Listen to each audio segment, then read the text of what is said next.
ഞാൻ കാരണം കുറച്ച് ലേറ്റ് ആയി. ഇന്ന് ക്യൂബിൽ അപ്ലോഡ് ചെയ്ത് ഇതിന്റെ പ്രോസസ് ഒക്കെ കഴിഞ്ഞ് വന്നപ്പോ ഒരുപാട് നേരമായി പോയി. അതുകൊണ്ടാണ് സോറി.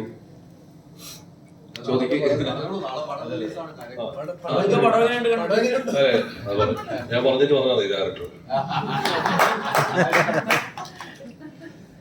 എല്ലാവർക്കും നമസ്കാരം. ബാഡ് ബോയ്സ് പറ്റി പറയുകയാണെങ്കിൽ ഇതിലെനിക്ക് പ്രത്യേകത എന്ന് പറയുന്നത് ഈ സിനിമ തന്നെ, ഇതിൻ്റെ കഥാപാത്രം, മൊത്തത്തിൽ ഈ സിനിമയുടെ സ്റ്റൈൽ, ഈ സിനിമയുടെ എന്താ പറയുക ഹൈപ്പ്, ഇതൊക്കെ എനിക്കൊരു ചാലഞ്ചായിട്ടാണ് കാണുന്നത്. നിങ്ങൾക്കാർക്കും ആയിരിക്കില്ല ഇത്, നിങ്ങൾക്ക് ചിലപ്പം ഒരു പക്ഷേ സാധാരണ ഒരു ഹ്യൂമർ ഫിലിം, കോമഡി ഫിലിം ആയിട്ട് കാണുമായിരിക്കും. പക്ഷെ എനിക്കിതൊരു വലിയ ചേഞ്ച്. കാരണം ഞാൻ ഇത്രയും വർഷങ്ങൾ, കഴിഞ്ഞ ഒരു 10 വർഷങ്ങളായിട്ട് ചെയ്തുകൊണ്ടിരുന്ന കഥാപാത്രങ്ങൾക്ക് നേരെ ഓപ്പോസിറ്റ് ആയിട്ടുള്ളൊരു ക്യാരക്ടറാണ് ഞാൻ ചെയ്യുന്നത്. കഥ കേട്ടപ്പോൾ ഒരുപാട് ചിരിച്ചു. 3-4 തവണ ഉമ്മറിൻ്റെ അടുത്ത് വന്നു, പല ലൊക്കേഷനും ഈ കഥ പറയുകയും ഇതിനൊപ്പം നമ്മുടെ സാറിൻ്റെ ജയപ്രകാശ് പുള്ളി ഈ കഥ പറയുമ്പോഴും ഓരോരുത്തരുടെ വോയിസിൽ ആണ് മ്യൂമിക്രി ഒക്കെ പറഞ്ഞിട്ടാണ് ഡയലോഗ് പറഞ്ഞത്. ഇതൊക്കെ കേക്ക് എനിക്ക് ഭയങ്കര അന്ന് ഒരുപാട് പൊട്ടിച്ചിരിക്കുകയുണ്ടായിരുന്നു. സിനിമ കഥ ഇഷ്ടപ്പെട്ടു, പക്ഷെ ചെയ്യാനുള്ള ധൈര്യം എനിക്കുണ്ടായിരുന്നില്ല. ഞാൻ ഇങ്ങനെയൊക്കെ ചോദിച്ചു. അപ്പം ഞാൻ ആദ്യത്തെ ചോദ്യം ചോദിച്ചത്, ഈ കഥയുമായിട്ട് എൻ്റെ അടുത്തേക്ക് എങ്ങനെ ഉമ്മറ വന്നത്, നിങ്ങൾ എന്നെ എന്താ കാണുന്നത്, ഞാനൊരു കോമഡി ഇതുവരെ ചെയ്തിട്ടില്ലല്ലോ. അപ്പോൾ പുള്ളി തന്ന ഓർപ്പിലും ധൈര്യത്തിലാണ് സത്യം. ഇത് ഞാൻ പല ഇൻ്റർവ്യൂവിലും പറഞ്ഞിട്ടുണ്ട്, ആണ് ഞാൻ ഇന്ന് ബാഡ് ബോയ്സ് ചെയ്തിരിക്കുന്നത്. പിന്നെ ഇത് ഈ ക്യാരക്ടറിലോട്ട് ഇറങ്ങാൻ തന്നെ ഒരു ചെറിയൊരു ട്രാൻസ്ഫോർമേഷൻ്റെ ആവശ്യമുണ്ടായിരുന്നു എനിക്ക്. അത് എളുപ്പമുള്ള ഒരു കാര്യമായിരുന്നില്ല. അത് ആസ് എൻ ആക്ടർ എനിക്ക് മാത്രമേ അത് മനസ്സിലാക്കൂ, ബാക്കിയുള്ള ആക്ടേഴ്സിനും. അപ്പോൾ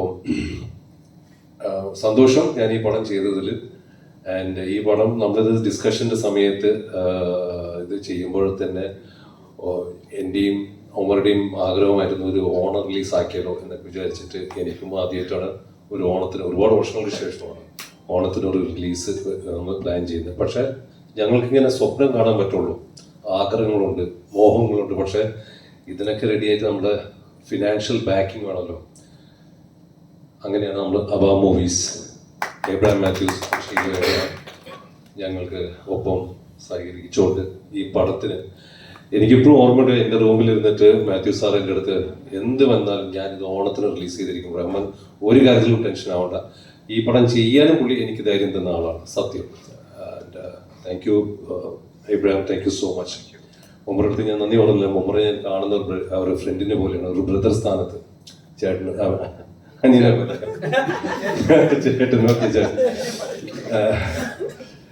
സോ ഈ സിനിമ എന്ന് പറയുന്നത്, ഇത് ടാഗ് ലൈനിൽ തന്നെ കാണുന്നുണ്ട്, ഒമർ ഫൺ ഫിലിം. അതായത് it's a very cool, take it easy kind of ഫിലിമാണ്, ഫീൽ ഗുഡ് ഫിലിമാണ്, ഒരുപാട് ചിരിക്കാൻ. അതായത് ഇതിൻ്റെ അണ്ടർ കറണ്ട് എന്ന് പറഞ്ഞാൽ ഹ്യൂമറാണ്. പക്ഷെ ഹ്യൂമർ മാത്രമല്ല, ഇതിൽ നല്ല എമോഷൻസ് ഉണ്ട്, നല്ലൊരു കഥ, ഒരു ലൈൻ പോകുന്നുണ്ട്, സ്റ്റോറി ലൈൻ, അത്യാവശ്യത്തിന് ഫൈറ്റും ഉണ്ട്, നല്ല പാട്ടുകളുണ്ട്, ഡാൻസ് ഉണ്ട്. സോ ഓണത്തിന് വേണ്ട, ഉത്സവത്തിന് വേണ്ട ഒരു എല്ലാ ഐറ്റംസും ഈ സിനിമയിലുണ്ട് എന്നാണ് എൻ്റെ വിശ്വാസം. അത് വളരെ ബ്യൂട്ടിഫുൾ ആയിട്ട് ഉമർ ഇത് ചെയ്തിട്ടുണ്ട്. ഞാൻ സത്യത്തിൽ പറയുകയാണെങ്കിൽ ഈ കഥ കേൾക്കുമ്പോഴൊക്കെ ഡയറക്ടർമാർ അഭിനയിച്ചൊക്കെ കാണിക്കുകയൊക്കെ ചെയ്യും, ഇതൊക്കെ പോലെ ഉണ്ടായിരുന്നു. പക്ഷെ ഇത്ര ഒരു വലിയ സ്കെയിലിൽ എത്തിക്കുമെന്ന് സ്വപ്നത്തിൽ പോലും ഞാൻ കണ്ടില്ല. അത് സത്യമാണ്. ഞാൻ ഇങ്ങനെ വരുന്നു പറഞ്ഞു, അതുകൊണ്ട് എനിക്ക് ഒരുപാട് ടെൻഷൻ ഉണ്ടെന്നാണ്. നാളെ റിലീസ് ചെയ്യാൻ പോകുന്ന സിനിമയെ കുറിച്ച് എനിക്ക് ഒരുപാട് tension.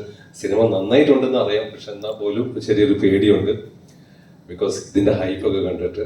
And thank you Umar. ഈ വേദിയിലാണെങ്കിലും ഞാൻ ഇതുവരെ നന്ദി പറഞ്ഞില്ല. Thank you so much. And അതോടൊപ്പം തന്നെ ഈ സിനിമ ഇതൊരു വൺ മാൻ ഷോ കളിയൊന്നുമല്ല. ഇതിൽ ഒരുപാട് നടിമാരുകളുണ്ട്. ആൻഡ് എല്ലാവരും ഇതിൽ ഹീറോ തന്നെയാണ്, എല്ലാവരും ബാഡ് ബോയ്സ് ആണ്. ഇതിൽ പറയുന്ന പോലെ എല്ലാവർക്കും ഒരു ഗ്രേ ഷെയ്ഡുണ്ട് ഈ ക്യാരക്ടേഴ്സൊക്കെ. ആൻഡ് എനിക്ക് ഇവരുടെ ഒപ്പം വർക്ക് ചെയ്യാൻ ഒരു സ്പേസ് കിട്ടിയത് ഞാൻ ഒരുപാട് ദൈവത്തിനോട് നന്ദി പറയുന്നു. ആൻഡ് ഇവിടെ എല്ലാവരും ഇവരൊക്കെ ഉണ്ട് സിനിമയിൽ. Thank you Bibin, thank you Paul, thank you Tini, thank you Bala, thank you Senthil, thank you Sheelu. Thank you for thanks പറയാറായിട്ടില്ല, ഇനി 15 ദിവസം ഉണ്ട് പ്രൊമോഷൻ. ആണോ?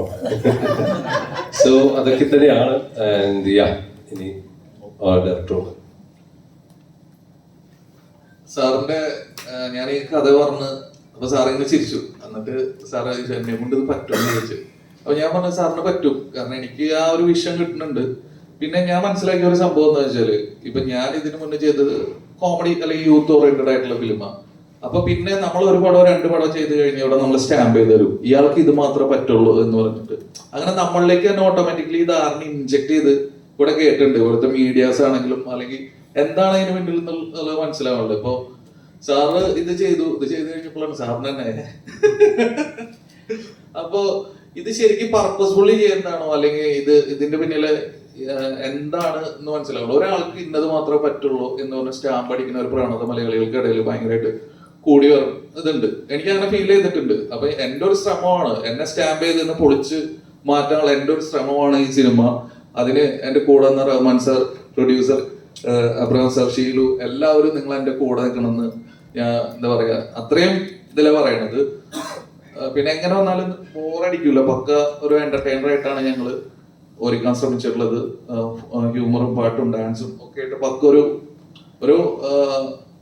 ഒരു ഓളം തമിഴ് തെലുങ്ക് പടങ്ങളുടെ ഒക്കെ ഒരു ഫ്ലേവറും എല്ലാം കൂടിയിട്ട് മിക്സ് ചെയ്തിട്ട് ഓണത്തിന് ഒരു അത്തപ്പൂക്കളം പോലെ കളർഫുൾ ആയിട്ടുള്ള ഒരു പരിപാടിയാണ് ഇതിലും ഞങ്ങൾ ഒരുക്കിയിട്ടുള്ളത്. നിങ്ങൾക്ക് ഇഷ്ടപ്പെടുന്ന തന്നെയാണ് എന്റെ വിശ്വാസം, അല്ലെ വിപിനെ?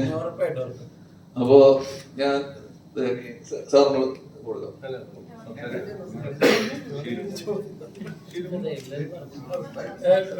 ടീം സംസാരിക്കും. നമ്മളൊക്കെ ടീമാന്ന് പറഞ്ഞ ടീം.